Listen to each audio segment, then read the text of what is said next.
తిరుమల లడ్డూకు సంబంధించిన అంశానికి మాట్లాడుతున్నారు పయ్యావుల కేశవ్. లడ్డూలో కల్తీ జరిగింది అన్న మాట వాస్తవం.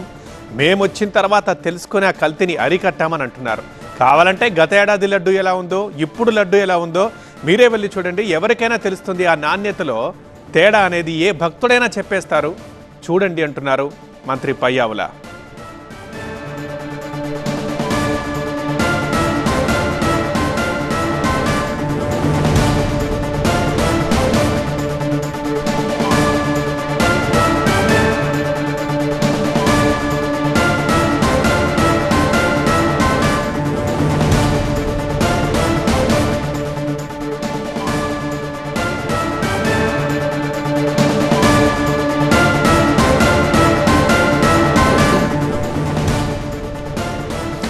లడ్డు విషయమే మాట్లాడారు మంత్రి పయ్యావుల కేశవ్. లడ్డూలో కల్తీ జరిగింది అన్నది ఖచ్చితంగా నిజం. మేము వచ్చిన తర్వాతనే దాన్ని గుర్తించి ఇప్పుడు అరికట్టామంటున్నారు. ఈ సంగతి అక్కడికి వచ్చి ఏదో పరీక్ష చేయాల్సిన అవసరం లేదు.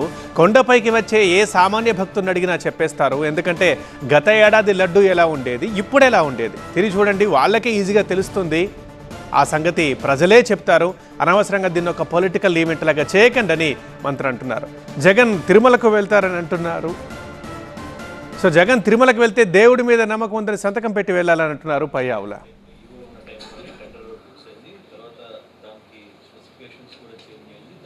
కరెక్ట్.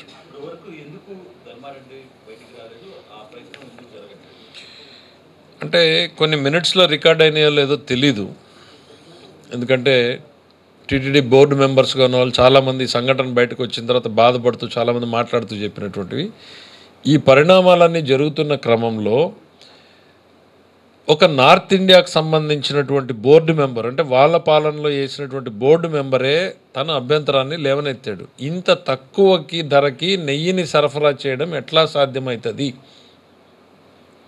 మీరు చెప్పినటువంటి వ్యక్తి చైర్మన్ ఇద్దరు కలిసి అదే సమావేశంలో బుల్డోజ్ చేశారు. అతన్ని బుల్డోజ్ చేశారు. మరి అతను ఏమొచ్చి చెప్పుకుంటాడు బయటికి? ఈ నిబంధనలు మార్చాను, ఫలానా మెంబర్ అడిగితే కాదని నేను అతన్ని నోరు మూయించానని చెప్పుకోగలడా? కాబట్టి అతను బయటికి రావట్లేదు.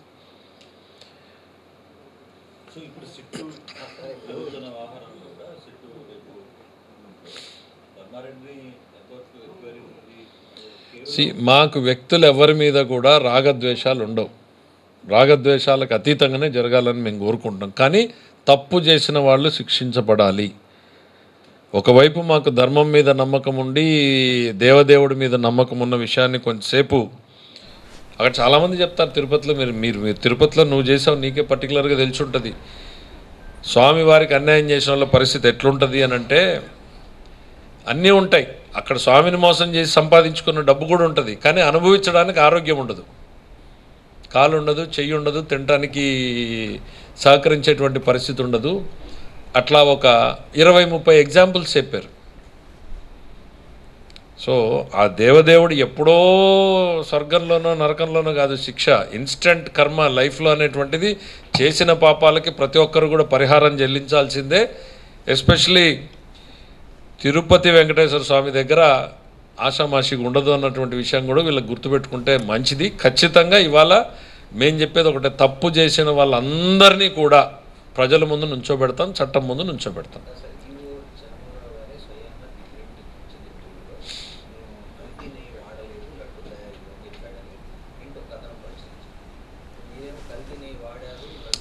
ఇక్కడ ప్రాసెస్ ఏంటంటే కాదు మీరు 2 డిఫరెంట్ టైం జోన్స్. మేము వాడలేదు, అప్పుడు వాడకం జరిగింది 6వ నెల, 7వ నెల, 8వ నెల. మేము వాడలేదు ఈ నెల. So there is a time frame difference. మీరు 2 డిఫరెంట్ని వాళ్ళు ప్రచారం చేసేటువంటి ప్రయత్నం. ఆయన డిఫరెంట్ టైం జోన్ గురించి మాట్లాడుతున్నాడు. మేము వాడలేదు. ఈ రోజుకి నేను చెప్తున్నా మేము వాడలేదు. కానీ 6వ నెలలో జరిగిన శాంపిల్స్లో రిజెక్ట్ అయినాయి కదా, కొన్ని యాక్సెప్ట్ అయినాయి కదా.